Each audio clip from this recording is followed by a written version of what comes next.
Alright, shalom, shalom. First and foremost, I want to say Kalema, Yahweh Bashem Yahushai, Bashem Ha, Raka, Kodash. Double honors to the elders and apostles, the great millstone, GMS, who do well and teach well. Those are men I learn the truth from. Today, I want to get into Romans 12:1. Pretty much the topic on the living sacrifice. Go to a few other scriptures and let it be that. Romans 12:1. I beseech you, brethren, by the mercies of the Most High, to present your bodies a living sacrifice, holy, acceptable unto the Most High, which is your reasonable service. Alright, so we present our bodies itself as a living sacrifice, right?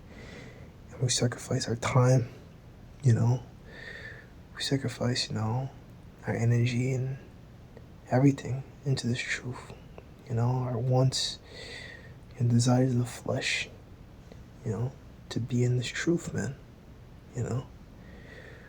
We some of us have to disregard opportunities to make money or become famous, to push this thing, right? There's certain jobs and things like that you really can't even take with this truth, like things that just have you constantly, like out of the country or something like that. I wouldn't take a job like that, I confirmed to this world. Be renewed. Actually, want to go to the word reasonable before I go. Yeah, spiritual, pertaining to the soul. Logikos, rational, logical, reasonable, the word, logical to the word. It's reasonable unto us. Alright, be that conformed to this world, be transformed. Be transformed by the renewing of your mind, that you may prove what's good and acceptable, perfect, all the Most High. Right? Now said Jeremiah, unfollow your ground. Pretty much break up your fallow ground. Fallow ground is pretty much land that was once sowed but fell into disrepair. And like us as a people, right? But talking about the whole Folek, right? As a people, we fell off, but the whole Folek will be those who the Lord would rise up and bring back, right? To be aspirants to the kingdom, right? To be aspirants of his kingdom. An aspirant is just someone who strives for something, right? Priests, right? To come back and return unto him. Priests, prophets, to return back unto him, and worship him, gave us the name. That was the whole like the one that be at that number. We got the name to, our the elders and apostles before them, the elders, I can't remember. I don't know who. I think Alba Bivens. I don't know if Alba Bivens came up with the name. I'll ask next Saturday. But I'll ask the brother next camp or something. But I know that Alba Bivens. Then we came to know that that we are Israelites. And that is Elijah coming back, right? And in time, the Hebrew. I think it was a high priest area came up with the Hebrew and like the 12 tribes charts and everything, and giving names to things, and delineating, right, and so on and so forth. I don't know all the history, right?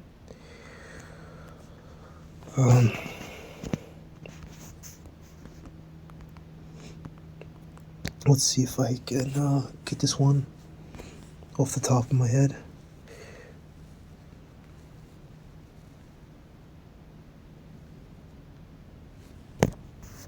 No.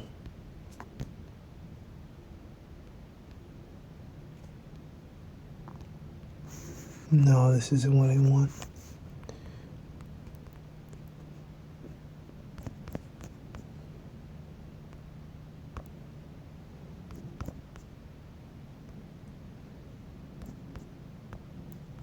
Bear with me here, I'll find it. Yeah, this is the book of 1 Corinthians 3 and 16. Know ye not that you are the temple of the Most High, and the Spirit of the Most High dwelleth within you? Right? Absolutely, we are that temple. You know, you go into that temple being created in Egypt, that's us in this body.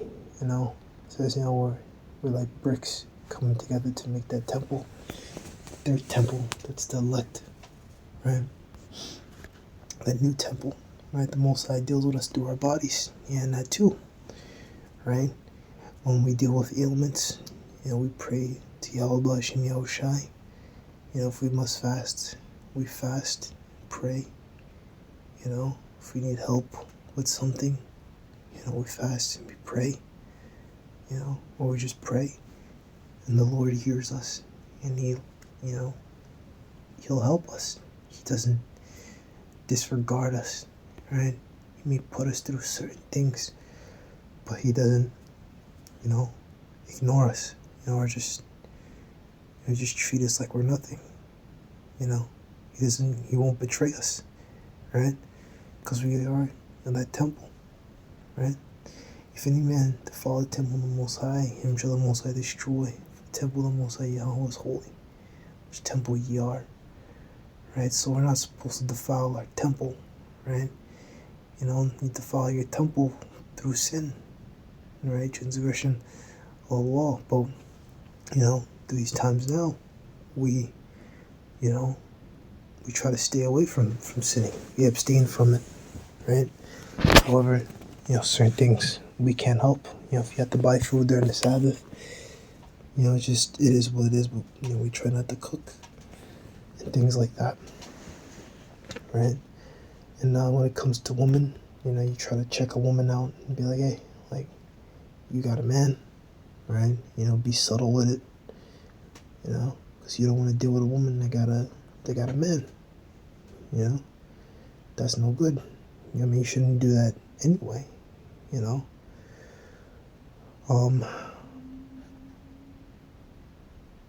Yeah, well, we can let that be that. And then I got one more. This one I think I know where it's at. It's the book of Hebrews, chapter 13.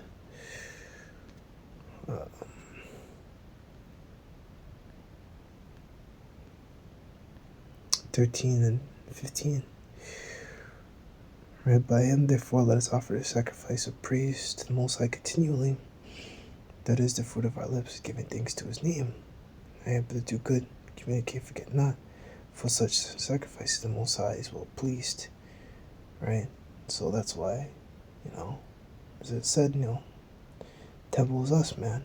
You know, the Most High wants to sacrifice of praise. You know, we're that temple. Right? He doesn't desire, you know, the sacrifices of the old covenant. We can't even, you know, keep the law to the complete ability right now. You know, and there's so many other scriptures that the first covenant, you know, is, you know, the Most High found fault with it. And that's why we need a covenant to come, the new covenant, where we'll get new bodies and we'll be perfect again, right? Like we were supposed to be, like we were supposed to remain as, like we were in the Garden of Eden, not Eden. I think it's Aidan, which means paradise. Has nothing to do with Edom, which I think that one is Adawam. It has nothing to do with that. It's actually way different words. Like, I think, yeah, the root, well, of course the root words are different, but they have nothing really in common. When you go into like the text and things like that, it has nothing to do with Edom, right?